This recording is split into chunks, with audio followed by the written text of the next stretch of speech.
Imagine a teenager, right? They're sitting in a pediatrician's office. Their internal organs are under immense stress. Their resting heart rate has dropped to this dangerous low. And biologically speaking, they're literally starving. Right. Now imagine that doctor glancing at their chart, looking back at the teenager, and telling the parents, everything is completely fine. Which sounds completely absurd. It sounds impossible. But according to the medical data we're looking at today, it's actually this terrifying reality of atypical anorexia. And that happens to be like the most common eating disorder presentation in adolescents right now. Yeah, it completely shatters the entire framework most people use to, understand eating disorders because we're so heavily conditioned to look for a specific drastic physical transformation. Like the obvious stuff. Exactly. We wait for the visible emergency. But the pathology of starvation is entirely separate from a number on a scale. And missing that distinction means hundreds of thousands of struggling kids are essentially invisible to the medical system. Which is exactly our mission for this deep dive. Today we're examining two incredibly urgent sources. First, we have this really powerful parent's guide called Trust Your Gut, which breaks down the early detection of eating disorders. It's an incredible resource. It really is. And we're pairing that with the operational blueprint for MentalSpace School. That's a K-12 mental health telehealth initiative that's currently transforming school districts all across Georgia. Yeah, the data coming out of that program is just wild. Oh, absolutely. So whether you are a parent, an educator, or simply someone who cares about the next generation, our goal today is to equip you with the tools to spot the quiet, subtle signs of adolescent mental health struggles. And quiet is really the anchor concept for this entire discussion. The defining characteristic of these disorders in their early stages is just how easily they blend into the background noise of normal teenage behavior. Okay, let's unpack this. Because the most vital lesson in these sources, and really the thesis statement of this whole deep dive, is that you do not need to be a medical professional to catch this early. No, not at all. The intervention starts before the doctor's even involved. Yeah. Just loving a child enough to actually look, to pay attention to the subtle shifts in their daily routines is how healing begins. Right. And the guide makes a really profound point about timing, because by the time an eating disorder reaches that loud, undeniable stage where it becomes obvious to just a casual observer, the illness is already deeply entrenched. Right. The cognitive and behavioral loops have already completely cemented themselves. Reading the sources breakdown of those early behaviors made me think of a smartphone, like one that looks perfectly fine on the surface. The screen isn't cracked, it turns on. But in the background, there are like 20 heavy applications running simultaneously. Oh, that's a great analogy. Yeah, and the battery is quietly draining to zero in an hour, and the internal processor is just melting down. But if you only look at the exterior casing, you just assume the phone is functioning perfectly. That captures the hidden nature of these disorders perfectly. The external casing, like the child's outward appearance or even their academic performance, often remains entirely intact. While they're secretly struggling. Right. The internal cognitive processor is entirely consumed by intrusive thoughts about food, body image, and control. Okay, so this is where I want to challenge the source text just a bit, or at least voice a hesitation I had while reading. Sure. The guide lists all these early warning signs, but I mean, teenagers naturally go through intense developmental phases. Yeah. Like a kid watches a documentary about factory farming and suddenly announces they're vegan. Oh, yeah, that happens all the time. Right. Or they hit a growth spurt, join the track team, and get hyper-focused on fitness. Are we at risk of pathologizing a teenager who is simply, developing their own moral compass or trying out a healthy lifestyle? It is a crucial distinction to make, and honestly, it's the primary reason educators and parents second-guess their own instincts. Phases are a totally healthy part of adolescence. Right. But the guide provides a very specific mechanism for separating a normal developmental phase from a clinical red flag, and that is the presence of rigidity and the underlying emotional driver. Let's break down the mechanics of the exercise phase you mentioned. Okay. The text differentiates between joyful and driven exercise. Right. So the joyful exercise is flexible. It's playing a pickup game of basketball or training for a sport, but actually taking rest days when you, pull a muscle. Exactly. Whereas driven exercise operates on compulsion. It's a non-negotiable mandate. A teenager with a driven exercise compulsion will insist on running 5 miles even if they are literally running a fever. Wow. They'll do jumping jacks in their bedroom at 2 a.m. in secret. Most importantly, the underlying mechanism of the exercise shifts from recreation to, like, a financial transaction. Wait, what do you mean by a financial transaction? Well, they feel like they are earning the right to consume food or paying off the caloric debt of a meal they just ate. Oh, man. It turns their relationship with their own body into a punitive ledger. That's dark. It really is. And the source points out that this exact same rigid, non-negotiable mechanism applies to food choices too. Like, the teenager suddenly adopts a highly restrictive eating pattern, cutting out dairy, gluten, meat, carbs, or sugar, but without any underlying medical reason, like no diagnosed allergy. The mechanism here is disguise. Adopting a label like clean eating, veganism, or a gluten-free lifestyle provides this really socially acceptable shield for severe restriction. Right, because people just praise them for being healthy. Exactly. It allows the adolescent to refuse a massive percentage of food options while appearing health conscious rather than disordered. And the telltale sign that it isn't just a healthy preference is the mood shift when the rules are threatened. Like, if a family goes out to a restaurant and the teenager can't verify every single ingredient or calculate the exact caloric breakdown, they don't just get mildly annoyed. No, it's much worse than that. The text describes extreme irritability before meals or severe panic and distress when meal routines become unpredictable. You also have to watch for the behavioral gymnastics they use to avoid the dinner table entirely. Like what? Making up complex excuses to eat alone in their room, intense body checking in the mirror, frequent obsessive weighing, or, and this is a big one, the immediate retreat to the bathroom the second a meal concludes. And because the illness can hide in a quote-unquote normal-looking body, Hmm. the entire burden shifts to the parents and teachers to spot these behavioral changes. Yep. We miss these early signs because we fundamentally misunderstand the behaviors themselves. We look at compulsion and mistake it for immense discipline. Which is such a dangerous mistake. It is. But the source material introduces an even bigger barrier to early intervention. We're missing the warning signs because we're looking at entirely the wrong demographic of people. What's fascinating here is the massive delta between the medical reality of disordered eating and our cultural stereotype. If you ask the average person to visualize someone suffering from anorexia, our culture has trained them to picture a very thin, frail, white teenage girl. Yeah, it's an incredibly narrow cultural script. It's really the only image movies, television, and even early health classes have presented to us for decades. But the clinical data contradicts that script entirely. As we noted earlier, atypical anorexia is now the most common eating disorder presentation in adolescents. Right. This diagnosis features all the severe restrictive behaviors, the intense fear of weight gain, and the overwhelming cognitive distress of anorexia. But the individual is not in an underweight body. According to standard BMI charts, they might be classified as normal or even above average. Which means we really need to talk about the physical mechanics of starvation. Because how does a body that looks adequately nourished to a casual observer go into a state of starvation? Well, starvation is a metabolic state, not a weight class. When a teenager drastically restricts their caloric intake, regardless of their starting weight, the body panics. It just shuts down. Exactly. It begins shutting down non-essential physiological functions to conserve energy. The heart rate plummets, the gastrointestinal tract slows to a crawl, bone density is compromised, and neurological function is impaired. That's terrifying. The internal damage is catastrophic. But because they don't look like a skeleton, the medical system frequently just dismisses their symptoms. And that brings us to the golden rule the source explicitly lays out. A rule that honestly needs to be framed on the wall of every pediatrician's office. The behavior pattern is the criterion, not the scale. Absolutely. If an adolescent is engaging in starvation behaviors, they are starving. Period. Relying on the scale as a diagnostic tool for a mental health crisis is fundamentally flawed. And because we lean so heavily on that narrow cultural script, the actual population suffering from these disorders is rendered completely invisible. The text explicitly lists the demographics that fall into these systemic blind spots, and the scope is just staggering. Boys, for instance. Teenage boys are almost entirely left out of the conversation surrounding eating disorders. The stigma for boys is really compounded. It's incorrectly viewed as a girls' issue, which forces boys to hide their behaviors much deeper.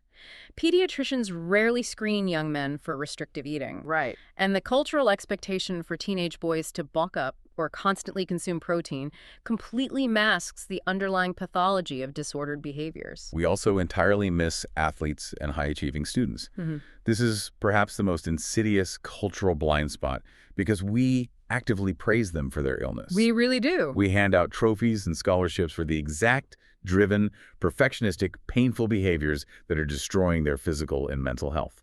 And the list of ignored demographics continues into marginalized communities.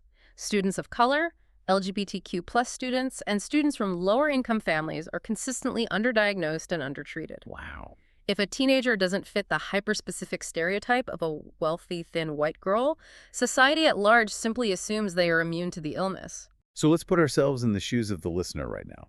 You're hearing this, and a sinking feeling hits your stomach because a teenager in your life suddenly fits these behavioral patterns. It's a scary realization. They aren't underweight, but they are incredibly rigid about their food. They're isolating themselves.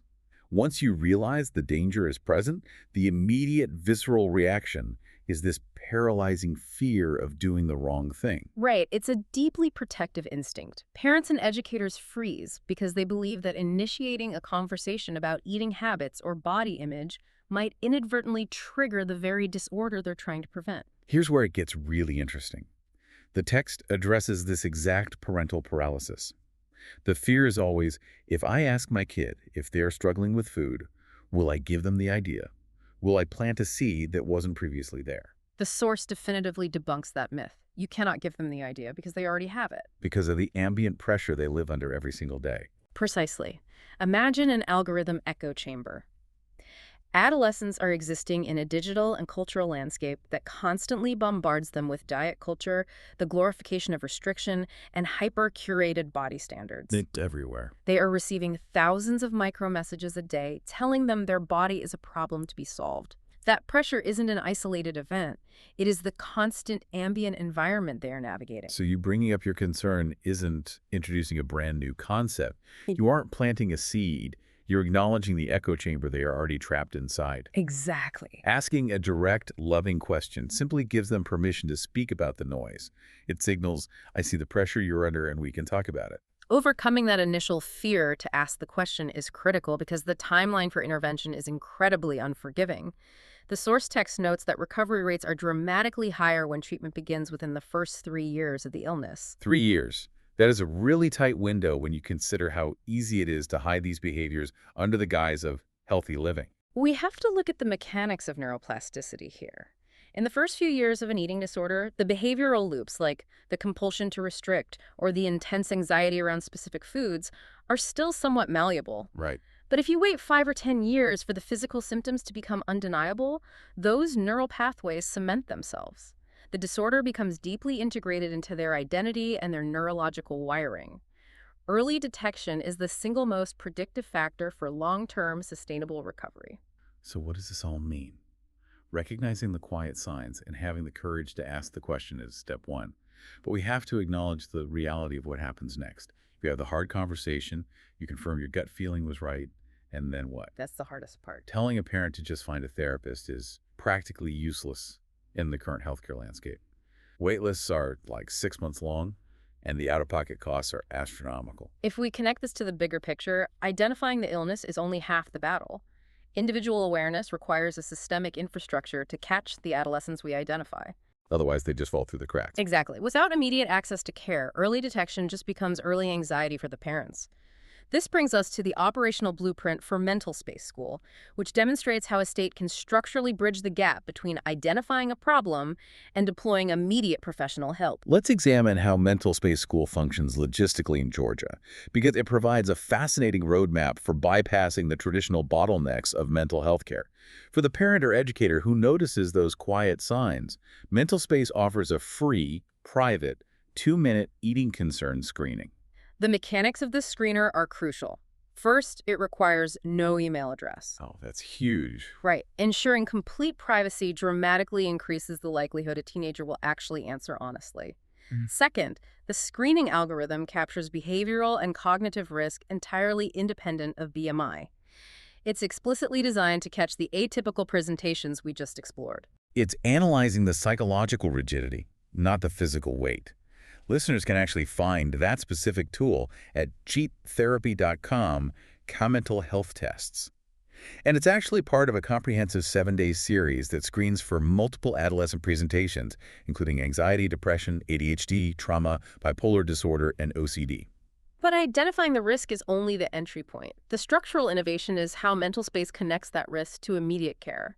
They provide K through 12 schools across Georgia with same-day teletherapy Big intakes. day. Same day. You can go to mentalspaceschool.com and connect a student with a professional immediately. Same-day intake completely changes the timeline of intervention. And this isn't just a generic crisis hotline.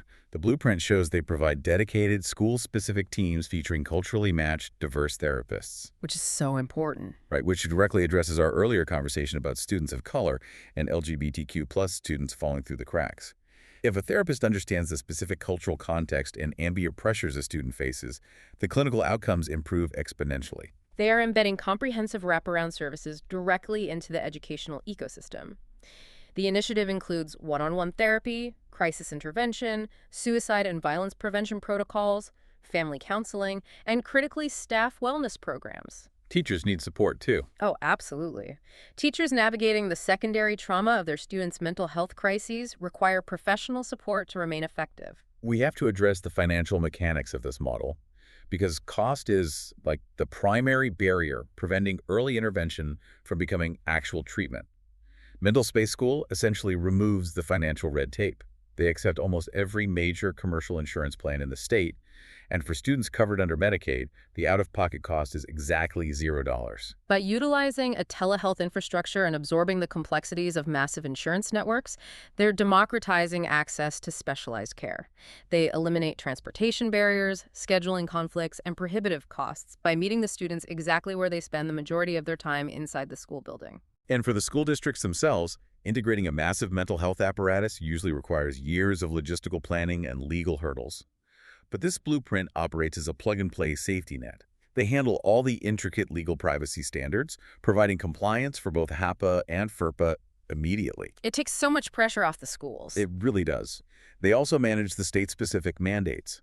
In Georgia, for example, the new HB 268 legislation requires schools to implement specific mental health and suicide prevention protocols by July 2026. Schools don't have to build that compliance architecture from scratch. It's baked into the MentalSpace platform. And the operational data clearly demonstrates the efficacy of treating mental health within the school ecosystem. The source highlights some incredible outcomes for districts utilizing this model. They're seeing an 89% improvement in student attendance. We have to pause on that statistic. Wait, 89%. How does the telehealth therapy program boost school attendance by almost 90%?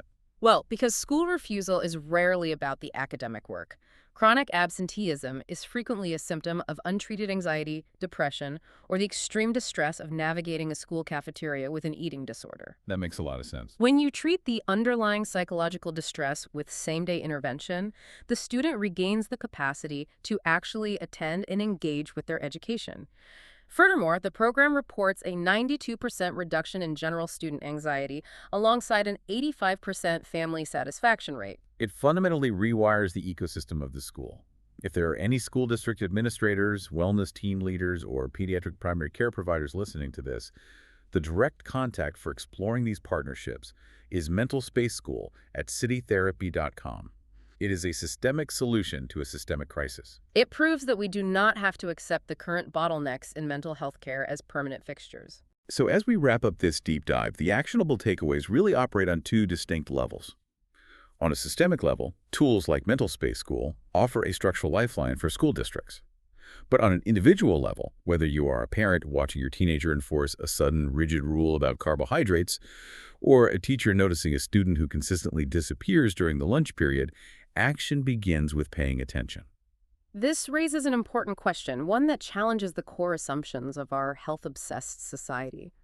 Are we willing to radically redefine our understanding of what sick looks like?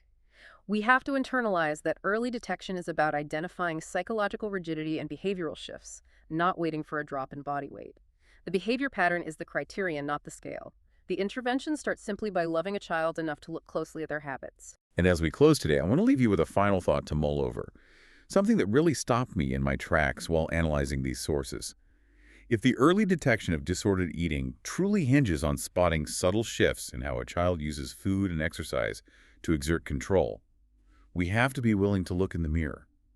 How much of our own normal adult behavior around rigid dieting, obsessive calorie counting, and grueling punitive fitness routines is actually disordered eating hiding in plain sight. And is our own pursuit of a healthy lifestyle secretly creating the exact ambient cultural pressure our kids are currently drowning in? It requires a profound level of self-reflection to untangle our own conditioning from the health of our children. Thanks for diving deep with us today. Look out for each other.